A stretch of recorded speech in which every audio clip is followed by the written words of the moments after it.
ថ្ងៃនេះពិតជាអន់ចិត្តមែនតើខ្ញុំក៏ប្រឹងធ្វើកាត់តវីដេអូ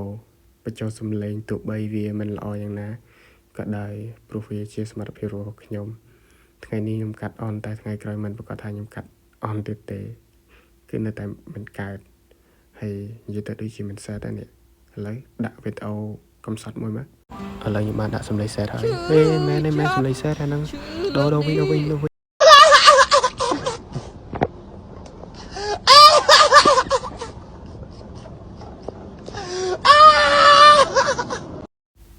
នៅដូរដាក់ចម្រៀងនេះវិញមកត្រូវអ្នកទាំងអស់គ្នាហើយដើម្បីមិនជួយ